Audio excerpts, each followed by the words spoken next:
ষড়যন্ত্র করে আমাদেরকে এমন একটা অবস্থায় দুইটা জিনিস ওরা তুলে দিয়েছে। আজ আর নিরাপত্তা নেই, আমরা নিরাপদ না। 2 নম্বরে আমরা নিশ্চিন্তে বাসও করতে পারি না।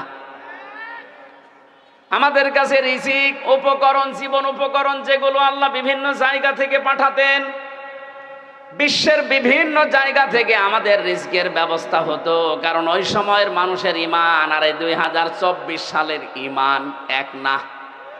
এই কথা বলে না কেন? ওই সময় আপনি ইতিহাস পড়েন, বাংলাদেশের ফজরের নামাজের পরে অনেকেই বাড়িতে কোরআন শরীফ তেলাওয়াত করে এরপরে কাজে কামে হাত দিত। কোরআন পড়লেই না, তারা কোরআনে কারিম বোঝার চেষ্টায় ছিল, যা পড়তো ওটা প্র্যাকটিক্যাল লাইফে মিলাতো।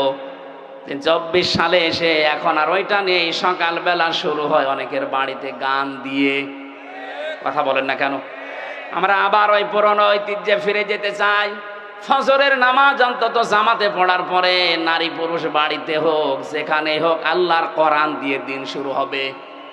কারা কারা এটা মেনে নিতে পারেন দেখি তো? লিল্লাহে তাকবীর। এই হাত তোলেনি কে দেখেন তো?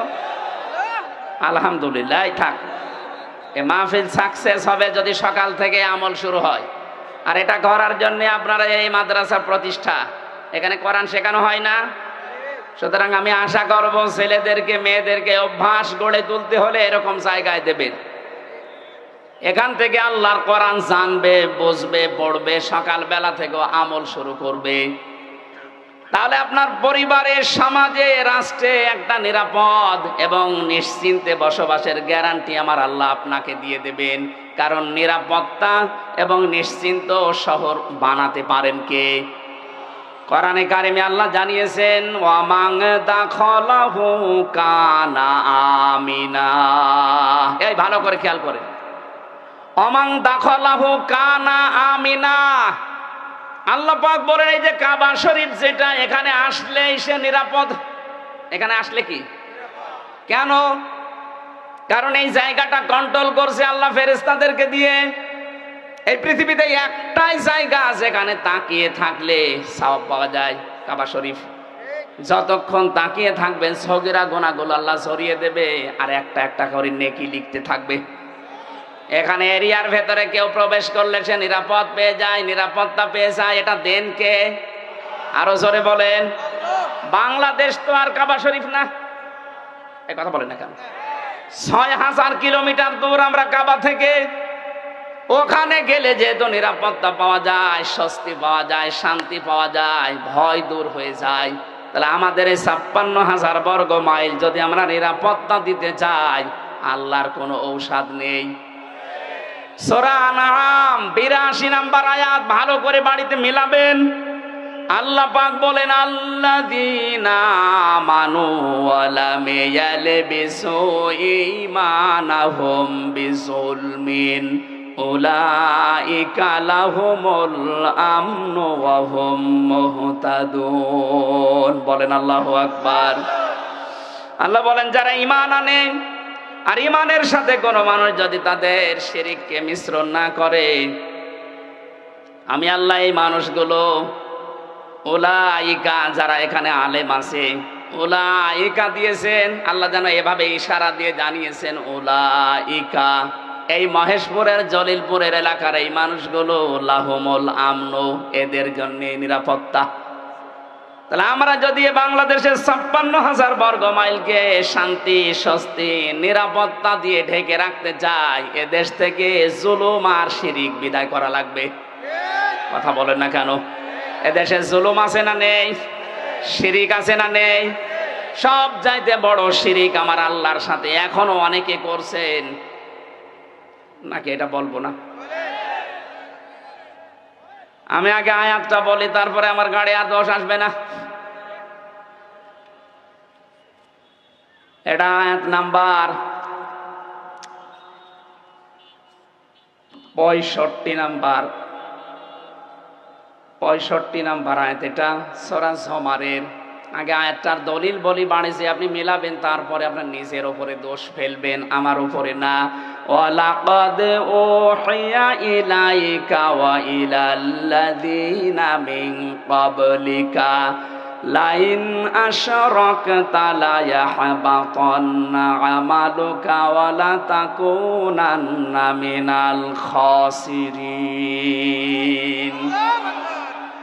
আল্লাহ পাক বলেন, অবশ্যই হে নবী, আপনার প্রতি আমি ওহী করলাম, আপনার প্রতি আমি ওহী করলাম। এইটা আপনার পূর্বে যারা দুনিয়ায় এসেছিল তাদের প্রতি আমি একই ওহী করেছিলাম। দুনিয়াতে যাই করেন না কেন, লাইন আশরাকতা, আপনিও যদি শিরিক করেন, কে বলছেন? কাকে বলছেন? এই ভালো করে শোনেন, এটা কে বলছেন বলেন তো? কাকে বলছেন? রাসূলুল্লাহ। কাকে? আল্লাহ। লাইন আশরাকতা, যদি আপনিও শিরিক করেন, লা ইয়াহবাতান্না আমালুকা, আপনি যত আমল করেছেন দুনিয়ায় সব আমি আল্লাহ নষ্ট করে দেব, ধ্বংস করে দেব, ব্যর্থ করে দেব। এতটুকু আল্লাহ শেষ করেননি, ওয়ালা তাকুনান্না মিনাল খাসিরিন। লামে তাকিদ নুনে সাকিলা। আল্লাহ বলেন, আমি গ্যারান্টি দিয়ে বলছি, আপনাকে আমি ক্ষতিগ্রস্তদের ভেতরে ফেলে দেব। নবীকে যদি আল্লাহ বলতে পারে, আমরা কোথাকার কে? এবার আসেন, একটা আমাদের দিকে নিয়ে যায়। এক কথায় জবাব দিচ্ছি, এই এদিকে তাকান। আল্লাহ যেটা পারে ওইটা অন্য কেউ পারে, এই বিশ্বাস করার নাম শিরিক। বিশ্বাস করার নাম, আরো জোরে, শিরিক যে করে সে মুশরিক। কথা বলে না কেন? ইন্নাহু মাইয়ুশরিক বিল্লাহ, যে ব্যক্তি শিরিক করবে, ফাকাদ হারামাল্লাহ, তার জন্য আল্লাহ হারাম করে দিয়েছেন আলাইহিল জান্নাহ, জান্নাতকে, মাওয়াহুন নার, তার স্থান একটা জায়গা আছে, তার নাম আগুন। তার নাম কি? ওমালিজ জালিমিনা মিন আনসার। আল্লাহ বলেন, জালেমদেরকে কেউ সাহায্য করছে না, করবে না। বলেন নাউজুবিল্লাহ। এবার আমরা কি নিতে পারি এখান থেকে? আল্লাহ যেটা পারে ওইটা অন্য কেউ পারে, বিশ্বাস করার নাম শিরিক। শিরিক যারা করে তারা, এইবার জোরে বলেন, এ দেশ চালাতে পারে আল্লাহর আইন দিয়ে। আল্লাহ জানিয়েছেন, আলা লাহুল খালকু ওয়াল আমরু, আমি বানিয়েছি এই পৃথিবী, আমার আইন এখানে চলবে। সুতরাং আল্লাহর আইন বাদ দিয়ে মানুষের তৈরি করা আইন যারা প্রতিষ্ঠার জন্য দল করেন, আন্দোলন করেন, মিছিল মিটিং করেন, আপনি শিরিক করছেন। শিরিক করলে আপনি মুশরিক। মুশরিকের জন্য জান্নাত, জাহান্নাম। জাহান্নাম হারাম বলছেন। আমি আশা করছি বোঝাতে পেরেছি, এরপরে আর নামা লাগবে না। আর একটা টাচ দেই, আন্নাল কুওয়াতা লিল্লাহি জামিআ, সব ক্ষমতার উৎসকে। আরো জোরে বলেন, যে যারা বলে ক্ষমতার উৎস জনগণ, তারা শিরিক করছে। শিরিক করলে লোকটা মুশরিক হয়ে গেলে লোকটা, আর কি বলা যায় বলেন তো? এরপরেও যদি কোনো মানুষ শিরিক না ছাড়ে, কিয়ামত পর্যন্ত আপনি চেষ্টা করলে এ দেশকে নিরাপত্তা দিতে পারবেন না। আল্লাহ নিজে জানাচ্ছেন, যারা ঈমান আনে আর ঈমানের সাথে শিরিক মিশ্রণ না করে, শিরিক মিশ্রণ যারা না করে, তাদেরকে আমি নিরাপত্তার দায়িত্বে নিয়ে নিলাম, তারাই নিরাপত্তার হকদার। সুতরাং যত ষড়যন্ত্র বাইরের দেশ থেকে চলছে, যারা করাচ্ছে, এই সবগুলো থেকে মুক্ত হওয়ার জন্য এখন এদের শিরিক মুক্ত করা লাগবে। নিজেরা শিরিক করব না, কেউ করলে করতে দেব না। বলেন, বিশেষ করে আমরা ৯৬% মুসলমানেরা, অন্য জাতি যারা আছে ৪% দ্বারা করে গা, ওদের দ্বারা কিছু হবে না। তা আমরা মুসলমান হয়ে যদি আমরা শিরিক করি, এ দেশ আল্লাহ অস্থিতিশীল বানিয়ে দেবে। কথা বলেন ঠিক কিনা? আল্লাহ পাক বলেন, আমি রিজিক পাঠাতাম বিভিন্ন জায়গা থেকে তাদের কাছে, কিন্তু তারা সব চাইতে বড় নাফরমানি করেছিল। ফাকাফারাত বিআনউমিল্লাহ, আমি আল্লাহর নিয়ামতকে তারা ঢেকে ফেলেছিল, গোপন করেছিল। এবার আপনি এই ৫৩ বছর মিলান, সূরা ইব্রাহিমের ভেতরে আছে, আল্লাহ রাব্বুল আলামিন বলেন, আলাম তারা ইলাল্লাযীনা বাদদালু নি'মাতাল্লাহি কুফরা ওয়া আহাল্লু কওমাহুম দারাল বাওয়ার জাহান্নামা ইয়াসলাউনাহা ওয়া বিইসাল করার। নবী, আপনি কি ওদের দিকে দেখেননি যে মানুষগুলো আল্লাহর নিয়ামতকে বদল করে ফেলেছিল, পাল্টিয়ে ফেলেছিল? এদেশে আল্লাহর নিয়ামত এই, আমি একটা একটা করে প্রায় 500টা বলতে পারবো এখন।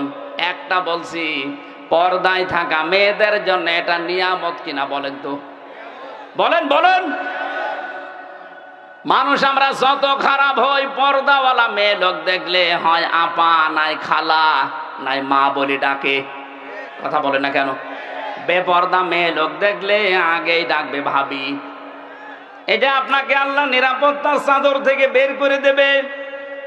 আল্লাহর এই নিয়ামত গাছ পাল্টাতে অনেকে পর্দার বিরুদ্ধে পর্যন্ত ফতোয়া দেয়, নিজে তো পর্দা করেই না, আরো পর্দা যেন না থাকে সেই ব্যবস্থা করার চেষ্টা চলছিল। আল্লাহ আমাদের হাতে ধরে বাঁচিয়েছেন। কথা বলেন ঠিক কিনা? আল্লাহর যত নিয়ামত, তার ভেতরে 2 নম্বরের নিয়ামতের নাম রাসূলুল্লাহ। সূরা আলে ইমরানের 164 নম্বর আয়াতে দলিলটা আছে, লাকাদ মান্নাল্লাহু আলাল মুমিনিন। আল্লাহ পাক বলেন, অবশ্যই মুমিনদের উপরে আমার যত দয়া, বদন, অনুগ্রহ, তার 1 নম্বরে আমি একজন রাসূল পাঠিয়েছি। ওই জামানায় তারা আল্লাহর নিয়ামতকে ঢেকে ফেলেছিল, রাসূলুল্লাহকে পর্যন্ত দেশ থেকে তাড়িয়ে দিয়েছিল। কথা বলেন ঠিক কিনা? এখন প্রশ্ন আসতে পারে, সে 1500 বছর আগের কথা, এখন রাসূলুল্লাহকে তাড়িয়ে দেয়? তাড়িয়ে দেয় না মানে, রাসূলুল্লাহ এখন নেই, কিন্তু তার আদর্শ আছে না নেই? এই কথা বলেন না কেন? তার আদর্শগুলো যারা আজ বিদায় করে দিতে চায়, এ দরবেশ রাসূলুল্লাহর আদর্শকে বিদায় করতে গিয়ে নিজে দাড়ি কেটে নম হয়েছিল।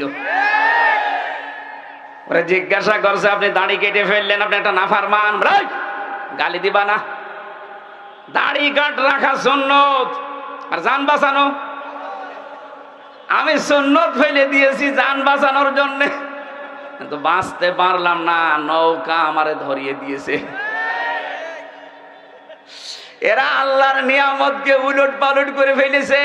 ওয়াহাল্লু কওমাহুম দারাল বাওয়ার, ওরা জাহান্নামের দিকে জাতিকে পরিচালিত করেছে মূর্তি পূজার মাধ্যমে, বাবা পূজার মাধ্যমে। আপনি দেখেন না কেন 15.5 বছরে মিলে যাচ্ছে না?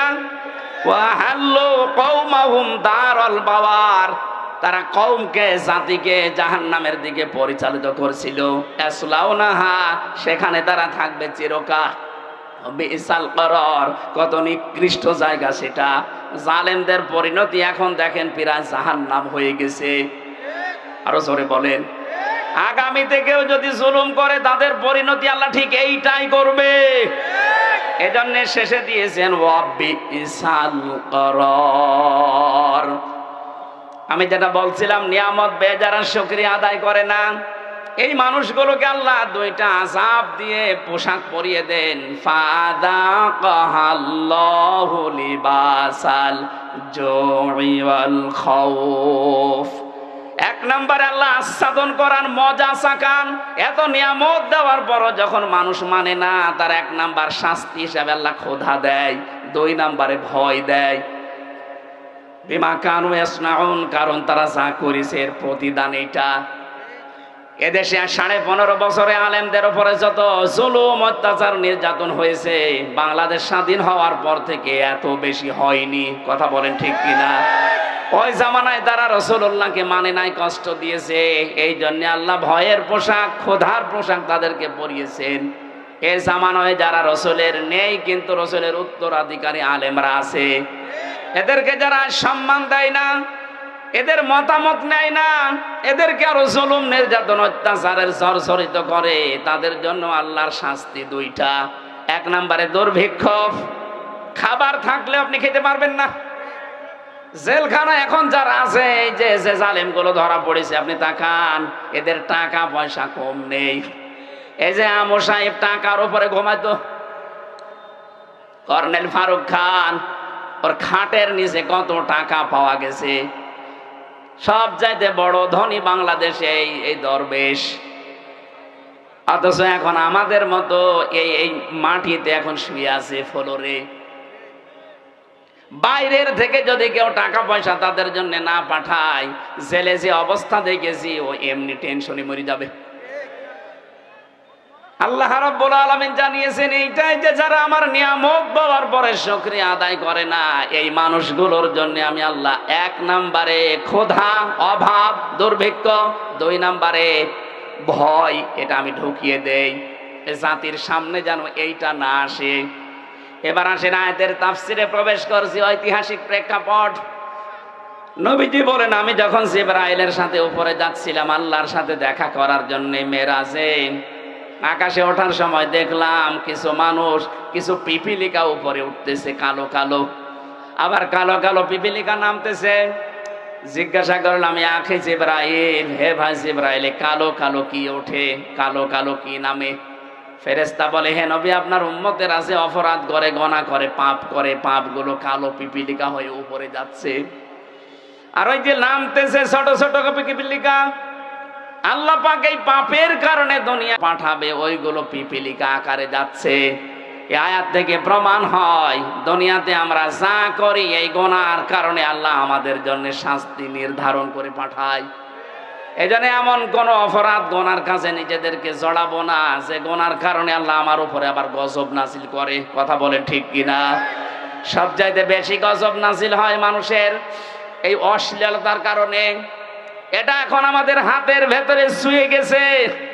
ইন্ডিয়ায় যে প্রণব করা পত্রিকা আকাশ সংস্কৃতির নামে, মোবাইল, কম্পিউটার, টেলিভিশন আকাশ সংস্কৃতিতে যেগুলো পাঠাচ্ছে, এর দ্বারা সবচাইতে বেশি ক্ষতি হচ্ছে মানুষের চরিত্রের।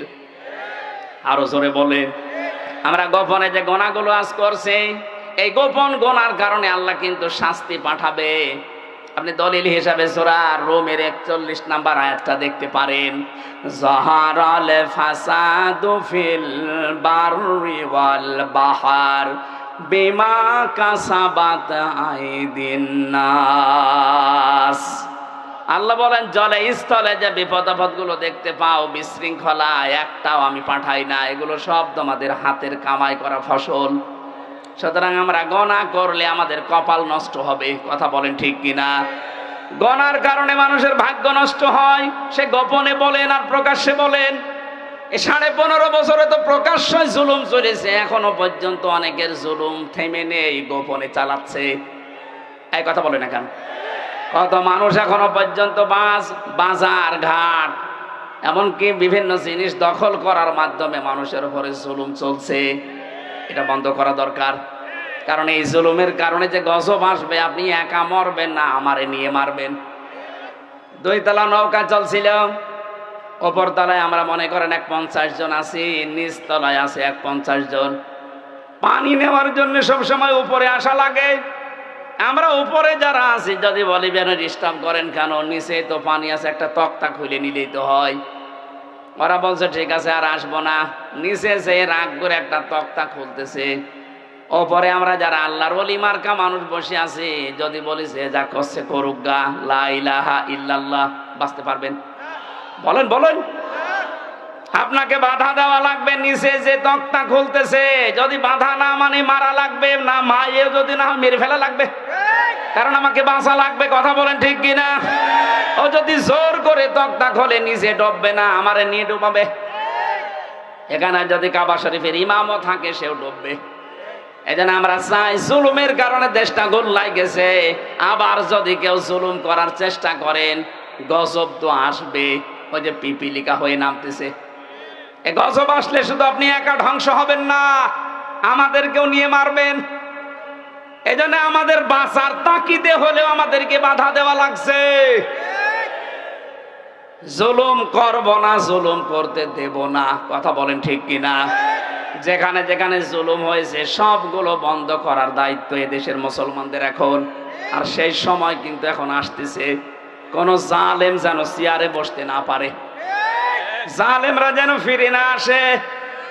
যে জালেমরা পালিয়েছে এখনো পালাবে, ওদের তালিকা করে করে মোড়ে মোড়ে টাঙিয়ে দেবেন। যাদের কারণে আলেমরা এদেশে কথা বলতে পারে নাই, এ মাইক কেড়ে নিয়েছে, কয় আপনি কোথায়, আজকে আসেন, মাইক দিয়ে দিলাম, নেন আসেন, মাইক নেন তো দেখি কেমন সাহস আপনার, আজকে আসেন। কুষ্টিয়াতে যাদের কারণে আমি কোরআনের কথা বলতে পারতাম না, মাঝে মাঝে বলি কই আসেন, কেউ আসে না, সব পালিয়েছে। এখানেও যারা ঢুকতে দেয়নি, এই মহেশপুরে আসার কথা ছিল, আল্লাহর ওলি আসতে দেয়নি। কোথায় আপনি, আসেন, এই আওয়াজ আপনার বাড়িতে যাচ্ছে আমি জানি, আসেন। আজকে মাইক কেড়ে নেন, দল পাথর আমাদের বুকের উপর থেকে নামিয়ে দিয়েছে। আল্লাযী আনকাযা যহরাক, আল্লাহ তাআলা বলেন, হে নবী, আমি আপনার পিঠ থেকে একটা পাথর, একটা বোঝা নামিয়ে দিয়েছি, যেটা পিঠকে বাঁকা করে রেখেছিল। এটা ১৫০০ বছর আগের কথা।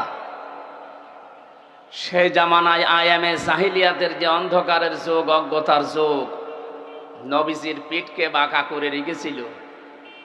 2024-এর 5 আগস্টের আগ পর্যন্ত আমি জাহিলিয়াতের যুগ আমাদেরকেও বাঁকা করে রেখেছিল।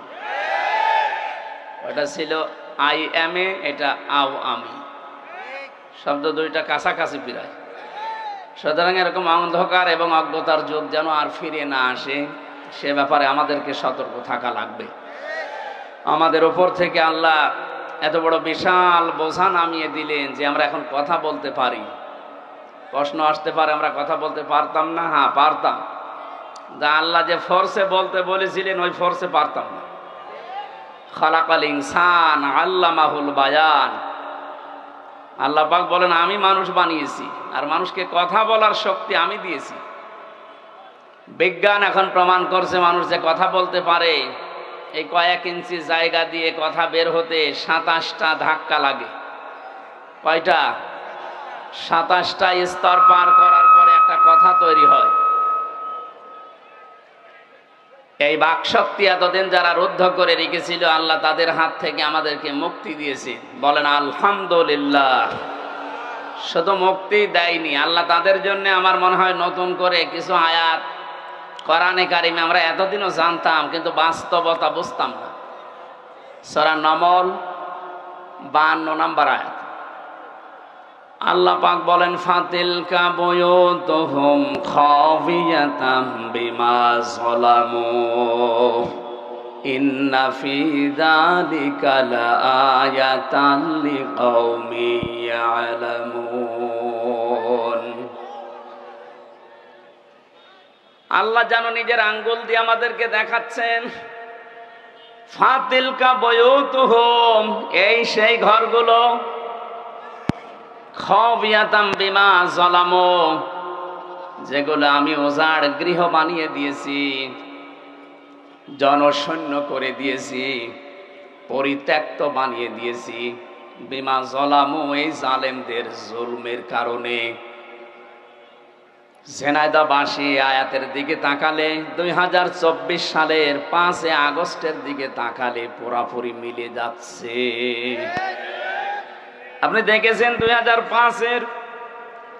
2024-এর আগস্টের 5 তারিখের বিকাল 5টা বাজতে বাজতে এই দেশে জালেমদের যত বসবাসের জায়গা ছিল, আল্লাহ সব উজাড় গৃহ বানিয়ে দিয়েছেন। কে কথা বলে না কেন? আমার কুষ্টিয়ার হানিফ সাহেবের বাড়ির দিকে তাকান, বাড়িটা এখন পরিত্যক্ত। বিকাল 5টা বাজতে বাজতে দেখলাম মানুষ পায়খানার প্যান পর্যন্ত খুলে নিয়ে চলে গেছে। এটা শুধুমাত্র কুষ্টিয়া না, 630টা থানা আছে এই দেশে। এখন যতগুলো থানায় আমি কম বেশি গেছি, কোন জালেমের ঘর দেশের মানুষ আর স্থির রাখে নাই, সব শেষ করে দিয়েছে। আল্লাহ এতটুকু বলে শেষ করে দেননি। এখন আমাদের জন্য এখান থেকে শিক্ষা কি? ইন্না ফি যালিকা লাআয়াতান লিকাউমিন ইয়ালামুন। আল্লাহ এখানে লামের তাকিদ দিয়েছেন। আল্লাহ পাক বলেন, অবশ্যই এই ঘটনার ভেতরে তোমাদের জন্য শিক্ষা আছে। 5 আগস্টেও তোমাদের জন্য শিক্ষা আছে। কি সেটা? জালেমদের, এত বড় বড় বিশাল শক্তিশালী জালেমদের ঘর যদি আমি আল্লাহ সব পরিত্যক্ত বানিয়ে দিতে পারি, আগামীতে যারা চেয়ারে বসবে এরাও যদি জালেম হয় তাদেরকেও আল্লাহ এভাবে পরিত্যক্ত বানিয়ে দেবে। এই জন্য আমরা সাবধান থাকি, সামনে যেই আসুক সে যেন জুলুমকারী না হয়। কথা বলে না কেন? কারণ জুলুম এই শব্দটা এত ঘৃণিত, আল্লাহ পৃথিবীতে সবচাইতে বেশি ঘৃণা করেন জুলুমকে। হযরত আদম আলাইহিস সালামকে আল্লাহ জানিয়েছিলেন, وَقُلْنَا يَا آدَمُ اسْكُنْ أَنْتَ وَزَوْجُكَ الْجَنَّةَ وَكُلَا مِنْهَا رَغَدًا حَيْثُ شِئْتُمَا। বিয়ে হয়ে গেছে, আদম এবার বউ নিয়ে বাড়ি চলে যাও, তার মানে জান্নাতে যাও। বাড়িতে যাবার পরে নিজে যা খাবে, স্ত্রীকে ওই মানের খাবার, ওই মানের পোশাক পরাবে, এটা তার অধিকার। যদিও অনেক স্বামী অধিকার দিতে চায় না, বলে দুনিয়ার কাজ না, এটা দুনিয়ার কাজ না। যে মানের খাবার মানুষ খাবে, ওই মানের খাবার স্ত্রীর জন্য, সন্তানের জন্য ব্যবহার করবে উপযুক্ত করে, এটা তার অধিকার। মেয়েরা যে অধিকার না বুঝে কিছু উচ্ছৃঙ্খল বিশৃঙ্খল মানুষের উস্কানিতে পা দিয়ে তারা মিছিল বের করে, তারা সংগঠন বানিয়েছে, নারী পক্ষ, নারী স্বাধীনতা আন্দোলন, নারী বিপ্লব পরিষদ, নারী মুক্তি পরিষদ, 13টা প্রায় সংগঠন কাজ করছে এই দেশে। নারীদের যে অধিকার আল্লাহ রাসূল দিয়েছেন একটাও আদায় করার জন্য না, সব ওদের ভোগ করার জন্য। এই জন্য মেয়েদের যে অধিকার আল্লাহ কোরআনে দিয়েছেন, ওরা যদি জানতো, আমার মনে হয় এই অধিকার আদায়ের জন্য ওরা রাস্তায় নামতো। সম্মানিত মা বোনেরা, যদিও ইসলাম বিরোধী যারা, ইসলামের দুশমন যারা আপনাদেরকে উল্টাপাল্টা বোঝায়, বাস্তবতা এইটা, ইসলাম সবচাইতে বেশি অধিকার আপনাকে দিয়েছেন পরিবার থেকেই। আদম নবীকে আল্লাহ জানিয়েছেন, স্ত্রী বাড়িতে নিয়ে যেয়ে ঘরের ভেতরে একেবারে ঘরবন্দি করে রেখে দেবে, বস্তা বন্দি করে না, এইটা বলি নাই। রাগাদান হাইসু শিতুমা, এখানে নিয়ে বেড়াতে যাবে, যেখানে ইচ্ছা এই জান্নাতে যাবে, যা ইচ্ছা খাবে, কিন্তু সাবধান। এখানে আমার আল্লাহ যে দুইটা বিষয় দিতে চেয়েছেন, স্ত্রীর খাবারের মান ঠিক রাখা, নিজে খাওয়া, ওই মানের খাবার দেওয়া। 2 নম্বরে তাকে মাঝে মাঝে বিভিন্ন জায়গায় নিয়ে যাওয়া, কিন্তু সাবধান, ওয়ালা তাকরাবা হাদিহি শাজারা, এই গাছের কাছে যাবে না। আমরা এখানে অনেকেই মনে করি এই গাছ মানে শুধু গন্ধম গাছ, না। শুধু যদি গন্ধম গাছের নাম হতো তাহলে আল্লাহ কোরআনে আয়াত নাজিল করে 1500 বছর পরে আমাদের জানাবে কোন কারণে।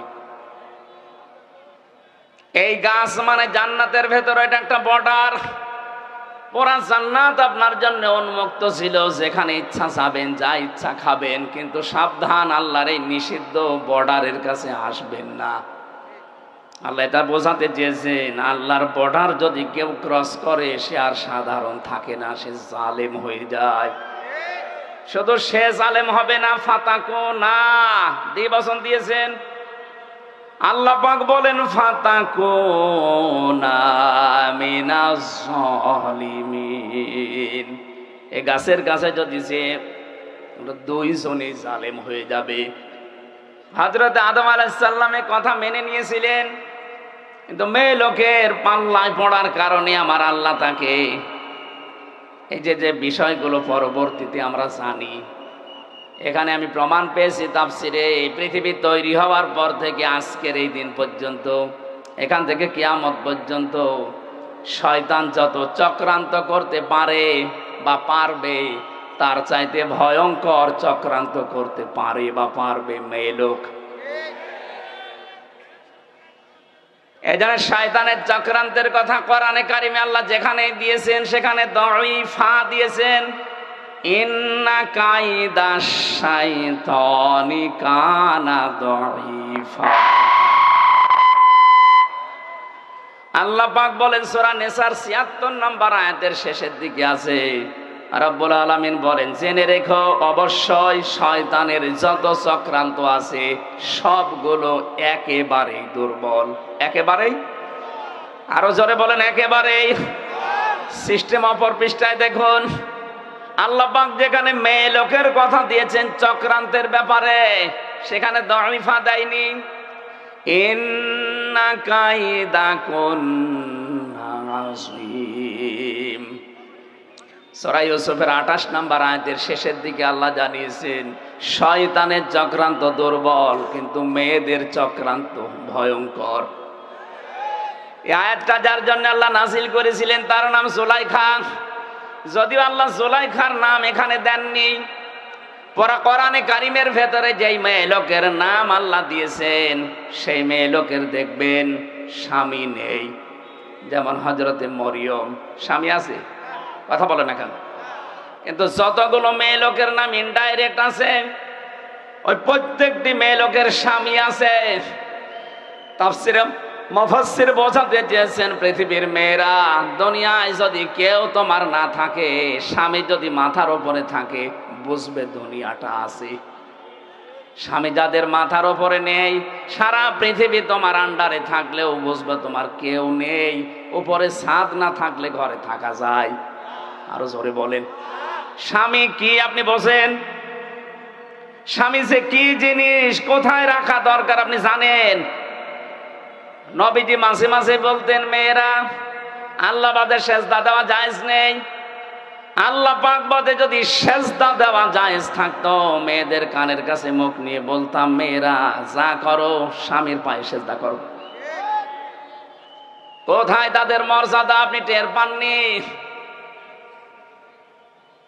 আজ যারা স্বামীকে বাদ দিয়ে অন্য জায়গায় উল্টাপাল্টা কাজ করে বেড়াচ্ছেন, আপনি জেনে নেন, আপনি বুঝে নেন, বিশ্বাস করেন আপনি জাহান্নামী। প্রশ্ন আসতে পারে, আমার স্বামী চরিত্র ভালো না, ও একটু খারাপ, এই কারণে আমি লাইন করেছি।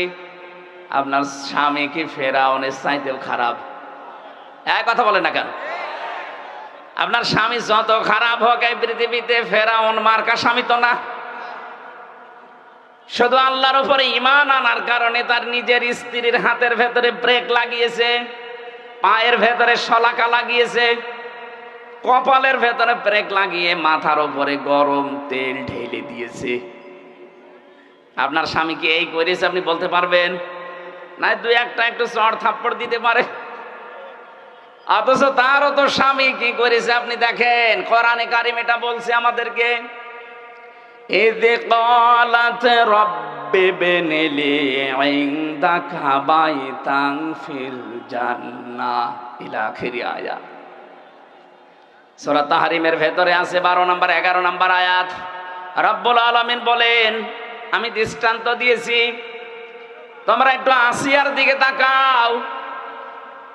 তার স্বামী যা করছিল তার সাথে এ বিশাল অবস্থা দেখার পরে আমি আল্লাহ নিজে ফেরেশতা জিবরাইলকে দিয়ে জান্নাতটা পাঠিয়ে দিয়েছি, যাও জান্নাত দেখাও। হযরতে আসিয়া এই কঠিন অবস্থায় যখন জান্নাত দেখতে পেলেন, ডাক দিয়ে বলে, ফেরেশতা আল্লাহকে বলো জান্নাত শুধু না, এই জান্নাতে আমার জন্য একটা ঘর বানিয়ে দিতে, যেখানে বসে বসে আল্লাহকে সব সময় দেখা যায়। এবার আসেন মূল কথায়। হযরতে আসিয়া এত বড় কঠিন অত্যাচার, জুলুম, নির্যাতনের মুখে থাকার পরেও কিন্তু স্বামীর জন্য তিনি বরদোয়া দেননি। অনাজ্জিনি মিন ফিরআউনা ওয়া আমালিহি অনাজ্জিনি মিনাল কওমিজ জালিমিন। এক আলিফ করে টান আছে। হযরতে আসিয়া বলেছিলেন, মাবুদ আমার স্বামী আমার উপরে জুলুম, অত্যাচার, নির্যাতন করছে, এই দৃশ্য দেখে তুমি যেন রেগে যেও না, তুমি আমার স্বামীর জুলুম থেকে আমাকে বাঁচাও, এবং আমার জুলুম যাদেরকে দিয়ে করে এর এই গুন্ডা বাহিনী, এই জালেমদের থেকে তুমি আমাকে বাঁচাও, কিন্তু আমার স্বামীর উপরে তুমি গজব দিও না। আপনি একটু খেয়াল করে দেখেন তো কোন পর্যায়ে দাঁড়িয়ে তিনি এই দোয়া করছেন, যেখানে জীবন মরণ নিয়ে টানাটানি, মাথার উপরে গরম তেল চলছে, চুলগুলো উঠে যাচ্ছে, উলঙ্গ অবস্থায় রেখে হাতে পায়ে ব্রেক লাগিয়ে কপালের ভেতরে শলাকা লাগিয়েছে। এ কঠিন মুহূর্তেও তিনি জুলুম একেবারে শেষ পর্যায়ে জর্জরিত, তারপরও স্বামীর জন্য তিনি বরদোয়া দেননি। হ্যাঁ, বলেছিলেন আল্লাহ তুমি আমার স্বামীর জুলুম থেকে আমাকে বাঁচাও। আপনি যে জান্নাতের আশা করেন আসিয়ার সাথে, আপনি মিলান তো আপনার জীবনে এটা পাওয়া যাবে? বলেন যে হ্যাঁ ওর চরিত্র আসলে ভালো না, অন্যদিকে লাইন আছে। ফেরাউনের কি লাইন ছিল না? আপনার চাইতে ফেরাউন স্বামীর চাইতে কত কম খারাপ হতে পারে আপনি ধারণা করেন এই ঘটনা থেকে? এই জন্য বলছি, স্বামী যাদের মাথার উপরে আছে সে যেন মনে করে আমার মাথায় একটা ছাদ আছে। কি আছে? আল্লাহ রাব্বুল আলামিন এখানে আসিয়ার নামটা দেননি কারণ তার স্বামী ছিল। এখানে জুলাইখার নামটা সরাসরি দেননি কারণ তার স্বামী ছিল। স্বামী থাকা মানে দুনিয়া থাকা, স্বামী নেই আপনি অসহায় হয়ে পড়বেন। কত রকমের ওলট পালট কথা, টিটকারি মস্কারি ফাউল কথা শোনা লাগবে সমাজে, আপনি টেরও পাচ্ছেন না। এজন্য স্বামী বাদ দিয়ে যারা একা একা চলতে চান, বাবার বাড়িতে গিয়ে মন মতো চলবেন বলে আশা করে আছেন, আপনি ধ্বংস হয়ে গেছেন। হযরতে আসিয়া এবং জুলাইখার নাম কেন বললাম? তাদের নাম আল্লাহ কোরআনে দেয়নি কারণ তাদের স্বামী ছিল। কি ছিল? বলেন বলেন। স্বামী খারাপ হোক কিন্তু স্বামী তো আল্লাহ কায়দা দিয়েছেন, কন্যা দিয়েছেন বহু বচন। কেন আল্লাহ তার নামটা দিয়ে দিলে তো হয়েছে তো কি? ইন্না কাইদি কন্নি বা কি শব্দটা দিলেই তো অর্থ আমরা পেয়ে যেতাম, কারণ এখানে আল্লাহ জুলাইখার নাম বলছেন। কিন্তু বাস্তবে দেখলাম নাম না দিয়ে বহু বচন দিয়ে আল্লাহ এটাই জানাতে চেয়েছেন মেয়েদের যে চক্রান্ত এটা জুলাইখার একা না, কিয়ামত পর্যন্ত জুলাইখার মতো এরকম ষড়যন্ত্রকারী মহিলারা যাবে। আমার মনে হয় ওইটা একটা বাংলাদেশে আমরা পেয়েছিলাম। এক কথা বলে না কেন? এর এই ষড়যন্ত্রের কারণে হাজারো আলেম এই 15.5 বছরে জেল খেটেছে। হাজারো মানুষ মানবতা ধ্বংস করেছে এই চক্রান্তের কারণে। পাশের রাষ্ট্রে ছিল মায়ানমারে আর একজন, ওর চক্রান্তে কত লক্ষ লক্ষ মানুষ দুনিয়া থেকে বিদায় নিয়েছে। ও নাকি শান্তিতে নোবেল পেয়েছে। ওর কারণে কত মানুষ এই দুনিয়া থেকে বিদায় নিয়েছে, আদম সন্তান। কথা বলেন ঠিক কিনা? আমাদের যেটা জুলাইখার, যাই হোক, এর কারণে কত মানুষ 2732 জন মানুষ অলরেডি এ দেশ থেকে কিছুদিন আগে মরে গেল। এই জন্য ওনার নাম এখন আপনি ইন্টারনেটে সার্চ দেন, 6 জনের নাম পাবেন পৃথিবীতে হত্যাকারী গণহত্যার তালিকায়। একজন হিটলার, চেঙ্গিস খান, বাকি আমাদের পাশের রাষ্ট্রে আছে যিনি, ওনার নাম আছে, আর যিনি পালিয়ে ওনার কাছে গেছে ইনার নাম আছে। বাকিগুলো আমি নাই নাই বললাম। আপনি বলেন তো যাদের নাম গণহত্যার তালিকায়, কত মানুষের রক্ত যারা চোষণ করেছে। এই যে আমার ফাঁসি চাই এই বইটা আমি পড়েছিলাম, দেখলাম ওখানে লিখেছে মতিউর রহমান রেন্টু সাহেব, উনি নিজে লিখে দিয়েছে যারা পালিয়েছে ওদের 2 জনের অভ্যাস চরিত্র এই ছিল, কেউ যদি মারা যেত তার রক্ত দেখে তারা খুশি হইত। আমি যেটা বোঝাতে চাচ্ছি আপনাদেরকে, মেয়েদের চক্রান্ত যেহেতু ভয়ঙ্কর, এটা বসে নেই, কিয়ামত পর্যন্ত এটা চলতে থাকবে। এই জন্য নবীজি ইন্তেকালের আগে জানিয়েছেন এই পৃথিবীতে আমার উম্মতের জন্য সবচাইতে ভয়ঙ্কর জিনিস আমি রেখে গেলাম 2টা, তার 1 নম্বরে মেয়ে লোক। এটা থেকে আমাদেরকে খুব সতর্ক থাকা লাগবে। আজ বাংলাদেশে অনেক মেয়ে লোক এখন মেয়েতে মেয়েতে বিয়ে করবে এই স্লোগান তুলেছে। 4-5 দিন আগে কুষ্টিয়াও 2 জন ধরা পড়েছে। ওই 2 জন মেয়ে লোক বলছে আমরা পুরুষ মানুষ চাই না, আমরা মেয়েরা মেয়েরা বিয়ে করব, যদি আমাদের বিয়ে না দেন আমরা 2 জনই মরে যাব। তোমরা যদি 2 জন মেয়েরা মেয়েরা বিয়ে করো তো আমরা কি করছি? কথা বলে না, আমাদের আল্লাহ কি পুতুল বানিয়েছে? আমাদের কোনো কাজ নেই দেশে? চক্রান্তে পা দেওয়া যাবে না। এই সমকামিতা এটা হারাম, হারাম এবং হারাম। এটা যারা জারি করতে চাচ্ছেন, মুসলমানের এই 96% মুসলমানের দেশে এটা কিয়ামতের আগে জারি করা সম্ভব না। আপনাদের স্বপ্ন সাত কোনোদিন পূরণ হবে না একজন মুসলমানের দেশে জীবিত থাকতে। কথা বলেন ঠিক কিনা? এই জন্য আপনার মেয়েকে, আপনার বউকে, আপনার পুত্রবধূকে আপনি বেড়াতে নিয়ে যাবেন, কিন্তু সাবধান, আলা তাকরাবা হাদিহিস শাজারা। যদি আল্লাহর নিষিদ্ধ কোনো বর্ডার এসে যায়, যেমন পর্দা লঙ্ঘন, এটা একটা বর্ডার লঙ্ঘন করা। কথা বলে না কেন? আল্লাহ পাক কোরআনে 500টা বর্ডার দিয়েছেন। আপনার মেয়ে, আপনার বউ, আপনার পুত্রবধূ, আপনার মা, আপনার বোন বেড়াতে যাবে, কোনো অসুবিধা নেই, কিন্তু এমন জায়গায় নিয়ে যাওয়া যাবে না যেখানে গেলে নিজেরও পর্দা থাকে না, বউরও পর্দা থাকে না। এরকম অনুষ্ঠান দেশে নেই? বলেন। এই যে বরযাত্রী যারা বউ মেয়ে ছেলে নিয়ে যায়, পর্দা থাকে? বলেন। 14 জন পুরুষ ছাড়া অন্য কারোর সাথে আপনি দেখা করতে পারবেন না। আপনি একজন মহিলা, কয়জন? 14 জন পুরুষ বাদ দিয়ে কারোর সাথে দেখা করলে আপনার চোখ নিম্নগামী হবে, লজ্জার স্থান পবিত্র রাখা লাগবে।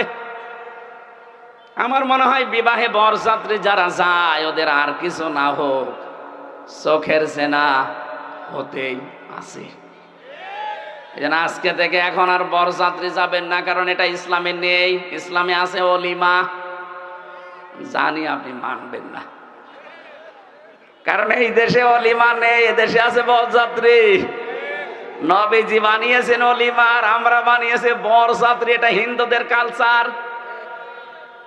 তাফসীর মাহফিল দিয়েছেন কিছু নেওয়ার জন্য, অন্তত এইটা নবীজির কাছ থেকে নেওয়া যাবে না। আমরা যারা অন্তত ছেলের বাবা আছি, আজকে থেকে সিদ্ধান্ত নেন, নবীজির বাইরের এই হিন্দুদের কাজ আমরা আজকে থেকে আর করব না। অন্তত যতদিন বেঁচে আছি কোনদিন আর বরযাত্রী যাব। কারা কারা যাবেন না হাত তোলেন তো। এই আন্দাজে হাত তুলে মরবেন, সামনে আবার যাবেন, আপনি হাত তুলে তো মুনাফিক হবেন।